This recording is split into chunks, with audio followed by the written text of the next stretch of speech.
Luisa Elena Molina, bonjour. Bonjour. Avant de vous poser quelques questions, je vais vous présenter.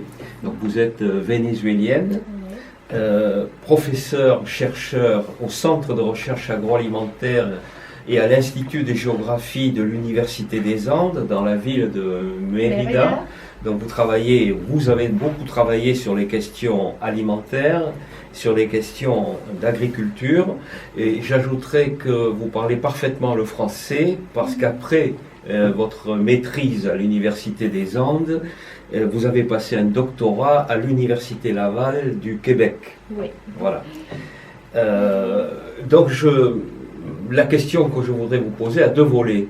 Elle portera évidemment sur ce qui se passe au Venezuela dans le quotidien, avant d'essayer, comme universitaire, de nous donner quelques pistes pour comprendre la situation que vivent au jour le jour tous les Vénézuéliens. Donc premier volet, de cet entretien, quelque chose dont on parle assez peu. Qu'est-ce que ça veut dire vivre une crise humanitaire au quotidien au Venezuela, pour manger, pour se soigner, pour se transporter? Comment, par exemple, comment le vivez-vous? Combien est-ce que votre salaire vous permet de vous nourrir de façon correcte pendant un mois? Bon, on va parler de la crise humanitaire au Venezuela. C'est d'abord parler d'une double crise, à mon avis. Celle que nous vivons à l'intérieur du pays et celle que vivent les Vénézuéliens qui sont allés ailleurs, dans des autres pays, notamment la dernière vague des migrants qui sont partis. D'abord, je voudrais que vous nous parliez à l'intérieur de notre pays, on le vit à tous les jours. Comment? En situation assez difficile. Disons, en première lieu, l'approvisionnement d'aliments a été assez difficile, les stockages étaient très bas. Le début de la crise a été en 2014 et il y avait un manque autant de produits pour approvisionner l'offre. L'offre est très basse et d'autre côté, nous, on n'avait pas la capacité de s'en procurer des aliments à cause de l'hyperinflation. À tous les jours, il fallait faire des files énormes. Et je parle en passé. Des files pour tous les produits? Pour tous les produits, surtout pour les produits de base, pour les produits alimentaires de base, pour les produits sanitaires, pour la salubrité, pour se procurer du gaz, pour se procurer de l'argent. Il faut faire des files d'attente à tous les jours, dont on perd au moins la moitié du temps libre de chaque jour pour avoir juste un peu d'argent, pour toucher juste un peu d'argent, pour acheter quelques produits et pour avoir de l'argent pour payer les transports. La situation est très pénible car le salaire ne sert à rien. Par exemple, moi je suis professeur universitaire et je suis dans le plus haut niveau, disons je suis professeur titulaire et mon salaire ne me permet pas d'acheter qu'environ un carton d'œufs et un peu plus de produits, 2 ou 3 produits de plus. Le salaire mensuel? Le salaire mensuel. Mais ça je le dis avec un peu de prudence car je suis ici depuis un mois et je ne sais pas si le salaire a monté probablement un peu, mais ça s'érosionne tous les jours à cause de la hyperinflation. On ne peut pas se nourrir, même en semaine avec les salaires, même 3 jours avec les salaires. Et comment on fait? Par exemple, la situation est très dure pour ceux qui n'ont pas d'argent en provenance de l'extérieur. Une vague énorme de personnes sont parties, environ plus de 4 millions d'habitants sont partis du pays d'une façon rapide et eux, ils commencent à envoyer de l'argent à la famille. Donc ça permet à une partie des familles de stabiliser un peu la situation alimentaire. Mais attention, il y a la plupart des personnes qui n'ont pas d'accès au dollar et ont des difficultés pour se nourrir, mais de vraies difficultés. Cela veut dire que, par exemple, plusieurs familles ne mangent pas 3 fois par jour, mais 87% de la population est en condition de pauvreté. Et la pauvreté extrême aussi, elle a monté énormément. Donc la classe moyenne est tombée par terre. Moi, par exemple, je peux vivre en ce moment parce que mes enfants vivent ici. Et sont eux, avec leur travail, qui peuvent me permettre de vivre. Et ça, c'est difficile à vivre parce qu'ils le font avec une grande fierté de pouvoir collaborer avec moi. Mais moi, j'étais une femme autonome et toute ma vie, j'ai travaillé et j'ai ce que j'ai avec mon travail, mon effort. Et donc, c'est difficile de savoir que mon salaire ne me permet pas de vivre, que mes enfants doivent travailler pour me nourrir. Et c'est une chose difficile à vivre. Mais il y a plusieurs personnes, comme j'ai dit, qui n'ont pas accès au dollar. Il y a une deuxième source de revenus qui permettent à une partie de la population de se nourrir, que c'est les marchés informels et spéculateurs. Donc, oui, ils achètent des produits, par exemple, du marché noir, parce que la frontière est fermée, la frontière avec la Colombie. Mais eux, ils y vont, ils achètent des produits qu'ils vendent à la ville. Et eux, donc, ils ont un revenu différent du salaire. Les gens qui sont dans la pire circonstance dans mon pays sont les salariés qui n'ont pas de revenus extérieurs. Et surtout, bien sûr, les gens qui sont dans les zones de la pauvreté et sans possibilité de s'approvisionner non plus avec des produits de réseaux sociaux, parce qu'il y a des produits qui offrent un programme qui s'appelle CLAF, mais c'est plutôt un discours politique, car par de vrai, il n'arrive que c'est un petit doigt. C'est un programme à vocation sociale. À vocation sociale, mais que en fait, ça ne permet pas de nourrir une famille de 100 personnes pendant 4 jours et il arrive chaque 2 ou 3 mois au foyer. Donc, c'est plutôt, disons, apparent. Il y a une autre alternative qui pouvait être bien pour essayer de passer la crise humanitaire parce qu'on n'a pas de possibilité de se nourrir, que c'était les programmes sociaux des écoles, les cantines scolaires. Mais les programmes ne fonctionnent pas non plus depuis l'année passée. Alors les enfants venaient à l'école pour manger une fois par jour. Une fois par jour. Et maintenant, c'est plus le cas. Ça n'existe presque depuis octobre. Le programme est presque paralysé. Et d'ailleurs, la désertion scolaire a monté beaucoup. Depuis que les cantines scolaires ne fonctionnent plus. Avant, elles fonctionnaient mal parce que les plats étaient pleins de carbohydrates, mais très peu de protéines. Et est-ce que la diète alimentaire, ce que mangent les Vénézuéliens aujourd'hui avec la crise, j'imagine qu'elle n'est plus la même de ce qu'elle était il y a 10 ans? Non, pas du tout. En effet, quand on fait les études sur la composition du repas, ça a changé. Et la fréquence journalière, disons avant, on mangeait au moins 3 fois par jour. Aujourd'hui, les foyers qui sont dans la pauvreté conjoncturelle, 2 fois par jour. Et les gens qui sont dans la pauvreté extrême, 1 fois par jour ou rien du tout par jour. Et qu'est-ce qu'ils ont dans l'assiette? Rien. Et il y a au Venezuela la banane, a commencé à constituer les produits les plus importants dans plusieurs foyers, car quand on a faim, l'estomac fait des bruits. Donc, à ce moment-là, plusieurs personnes que j'ai interviewées m'ont dit, à ce moment-là, qu'est-ce que je fais? Si jamais j'ai de l'argent, j'achète la banane, que c'est le moins cher, et je prends une banane et c'est tout.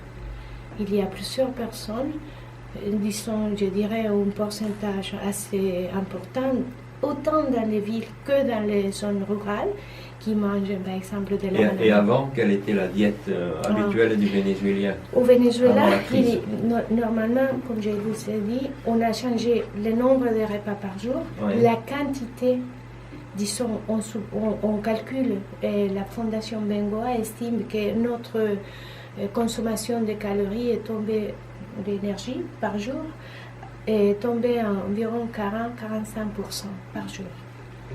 Donc c'est fort. Et, disons, certaines estimations indiquent 1400 calories par personne par jour, c'est rien du tout. C'est pour se maintenir seulement dans la condition disons, de base. Et aimer la consommation de protéines est tombée à environ 80%, 85%. C'est-à-dire qu'avant, les Vénézuéliens mangeaient beaucoup de la viande, aussi les végétaux, avaient monté d'une façon importante depuis les années 70 jusqu'à 2015. Et en fait, quand les produits de la viande et les autres produits ont commencé à avoir des difficultés, les gens s'est versé vers les végétaux, mais par après, avec une chute assez importante de la production de végétaux au pays, depuis 2 ans, on a tombé environ 70-80% de la production nationale de produits maraîchers. Donc la situation a affecté aussi la composition du plat, que la fréquence et que la quantité.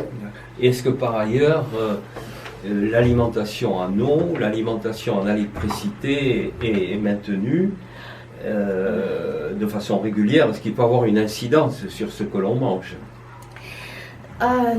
C'est un autre problème, c'est pourquoi on a qualifié notre crise de crise complexe, car nous n'avons pas de gaz. Disons, les manques de gaz est fréquent, est très fréquent dans toutes les villes. Le manque d'eau est très important, autant dans des villes comme Caracas ou Maracay, Valencia, qu'ailleurs. L'état de Zulia, c'est le pire. C'est très chaud, c'est très très chaud, c'est très sec, et ils n'ont pas d'eau et ils n'ont pas d'électricité. Partout au pays, depuis les mois, disons, depuis 2007, on connaissait déjà une situation difficile dans le maintien de l'électricité, mais dans les dernières, cette année, la crise de l'électricité a commencé à être plus forte, plus intense, et on a passé environ depuis mars 2 mois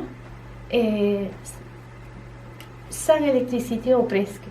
Disons 7 jours, on n'a rien du tout, et par donc après... Ça altère les chaînes alimentaires aussi. Ça altère énormément la possibilité de conserver dans le froid des aliments, etc. Enfin, bon. Oui, et en effet, comme vous dites, 90% de la population du Venezuela habite en ville, et le développement du système agroalimentaire a été bien axé sur les chaînes au froid.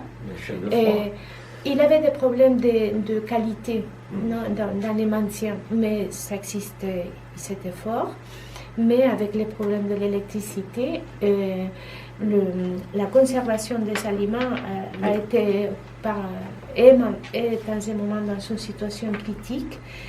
Et les gens même pleuraient, des gens avec qui on parle tous les jours, parce qu'ils disaient j'avais gardé certains produits pour me stocker parce qu'il n'y a pas de produits, ou ils sont très chers, ou ils montent à tous les jours les prix. Et par le problème d'électricité, on a été obligé de tous les manger parce que sinon on les donnait, mais on le perdait. Parce qu'on les perdait. Alors la situation est si grave que dans mon institut, j'ai fait une enquête parmi mes collègues, et on était dans une réunion 25 personnes, 23 avec personnes, des professeurs, employés, tous les collègues et les copains ont perdu entre 9 et 20 kilos depuis 3 ans. Mais c'est trop, c'est impossible d'imaginer que j'ai les constats qu'en effet, cette chiffre qui est dans certaines sources statistiques très sérieuses, comme par exemple l'enquête Enquiry, une enquête qui font 13 universités très sérieuses du pays, et sont par de vrai vues dans les constats de jour à jour. Alors, j'ai rencontré des mères en faisant des files d'attente qui m'ont dit moi, je ne permets pas à mon fils de se lever le matin et je lui parle fort, il faut continuer à dormir parce que j'ai rien pour lui donner. Et s'il dort, peut-être il ne sent pas la faim. J'ai fait des interviews dont j'ai entendu ça. Tu m'excuses? Non, j'en prie. Et, bon, on voit quelle est la gravité de la crise humanitaire, de la situation au quotidien. Maintenant, je m'adresse à l'universitaire. Comment le Venezuela en est-il arrivé à ce désastre humanitaire? Quelles sont, j'imagine qu'il y a plusieurs explications. Oui, il y a différentes approches, points de vue. Nous, moi, en tant que chercheur du Centre de recherche agroalimentaire et mes collègues, on a étudié la situation du système agroalimentaire depuis longtemps, depuis plus de 30 ans. Et la situation de la consommation autant de calories que de protéines pendant les années 90, ça avait affecté négativement un peu, mais par après, au cours de la moyenne durée et la longue durée, des changements structurels très forts ont affecté le système agroalimentaire. Autant du côté de l'approvisionnement que du pouvoir d'achat. Disons, en 2003, on a commencé à introduire une série de changements dans la loi pour développer le volontarisme et la propriété de l'État sur les milieux de production agricole et aussi agro-industriel et des chaînes de distribution. Tous les composants du système alimentaire, disons le système alimentaire, l'agriculture, l'agro-industrie, la distribution agroalimentaire, les commerces extérieurs, importation, exportation, et les transports et le stockage. Alors, on a commencé à connaître des interventions systématiques dans tous ces composants. 5 millions d'hectares environ ont été expropriés. Et 2 ans après, la production qu'il avait n'existait plus. Si vous voulez dire par là qu'il y a eu une expropriation, mais le rôle de l'État s'est arrêté là. C'est-à-dire que ces terres n'ont pas été mises en valeur. Non, les terres étaient en production. La plupart des terres expropriées étaient en production. Il y avait aussi des grandes propriétés, certaines d'elles, mais les autres étaient même moyens et petits. Et la plupart, environ 80% de ces terres ont été en pleine production. Et ils ont créé des entreprises appelées unités de production sociale et unités de production socialiste. Et ils ont créé beaucoup de coopératives qui n'ont pas fonctionné. Pourquoi? Et certains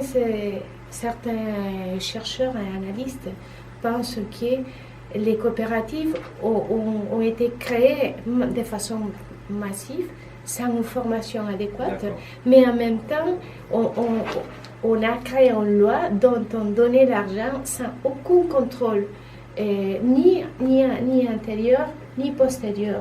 Alors on donnait l'argent et c'était tout. Et finalement, en 2010, j'ai fait un travail qu'on a publié dans un livre en 2012 sur la situation du système alimentaire. Et il ne restait ni 10% des coopératives, selon certains auteurs. Et dont le mouvement coopératif a été médiatisé par les discours populistes. Et ça a fait en sorte... Vous voulez dire par là qu'il y a eu un changement du mode de production qui n'a pas été préparé. C'est-à-dire, ça s'est limité en gros une expropriation accompagnée de création de coopératives dont les coopérateurs n'avaient pas été suffisamment formés et responsabilisés. Oui, mais ça serait, disons, la question est un peu plus complexe que ça. D'accord. Parce que par exemple, on a créé un contrôle direct depuis le président jusqu'aux coopératives. Donc, les coopératives ont été aussi axées du point de vue politique sur une relation clientéliste qui a fait beaucoup de mal. Et en plus, ils ont créé ils ont modifié la loi de terre 3 fois. Disons, elle a été créée en 2002, par après en 2005, elle a été transformée, et en 2010. Les premières étaient comme avec un discours de répartition des terres. D'accord. Mais ces terres n'ont pas été réparties, et ils ont créé en 2010 un nouveau titre dans la loi pour créer des compagnies transnationales entre le gouvernement vénézuélien et des autres gouvernements. Donc, ils ont créé des entreprises qui sont seulement dans la gazette officielle, mais quand on va au terrain, ces entreprises n'existent pas. Et avec des accords avec, par exemple, la Chine, le Vietnam, la Russie, et même la Libye, et certains pays avec lesquels le gouvernement a accès à leur rapport international, les Cuba, le Brésil, etc. Mais la plupart de ces entreprises n'existent pas. Eux, les terres ont été complètement, ont perdu l'activité productive qu'eux, ils avaient. Donc ça a été un des premiers éléments d'explication de la crise. Est-ce qu'il y en a d'autres? Oui, il y a un autre que c'est les rapports avec les agriculteurs et avec les producteurs. Les contrôles des prix et le manque d'appui à l'agriculture nationale a été un autre élément clair de la chute de la production nationale. Et par contre, les importations ont monté d'une façon très importante. À l'époque où les prix du pétrole étaient élevés. Oui, disons depuis 2005 à peu près. D'accord. Ça commence à monter d'une façon très importante. Surtout avec des accords, par exemple, avec le Brésil, l'Argentine, l'Uruguay, le Nicaragua et le Cuba. Donc, on importait même du poulet. D'accord. Donc, le deuxième élément, ce sont les importations. Le troisième problème, ça a été l'endettement du pays. Disons, les ressources économiques en provenance du pétrole ont monté d'une façon très importante jusqu'à 2013, mais en même temps, le gouvernement s'est endetté d'une façon assez forte aussi, encore une fois, avec la Chine surtout, et la Russie, et disons les deux sources les plus importantes de ces argents. Alors, la politique macroéconomique a été assez terrible. Les contrôles d'échange, l'endettement et l'utilisation non productive de la rente pétrolière a permis l'avancement de politiques populistes et certains programmes sociaux qui ont été importants au début, au moins, mais qui se sont transformés rapidement pour ne servir à presque rien. Nous, au Centre de recherche agroalimentaire, mais la Fondation Bengoa, mais les économistes, mais les universitaires en général, en 2013, on a déjà averti que les modèles n'étaient pas bien conçus et que certaines personnes opinent que les modèles étaient conçus pour provoquer la rupture de l'appareil productif national en utilisant la rente pétrolière et que de ce point de vue, les résultats étaient ceux qui ont cherché. D'autres opinent non, c'est plutôt de l'ignorance et de la... Et est-ce que les travaux que vous avez, les évaluations que vous avez faites et vos propositions, est-ce qu'elles ont été lues par quelqu'un, au ministère de l'Agriculture ou quel a été le retour? Le retour était toujours, c'est pas vrai, ça n'existe pas, il n'y a pas de problème, on va bien, la situation est contrôlée. Nous avons fait, et il se trouve en ligne, un livre sur la situation du système agroalimentaire vénézuélien qui a été coordonné par un de nos économistes, Alejandro Gutiérrez. J'ai écrit 3-4 chapitres dedans ce livre a été fait en accord avec la Banque centrale du Venezuela. Et là, on avait déjà tout indiqué au sujet de l'échec du modèle. Personne ne s'est entendu.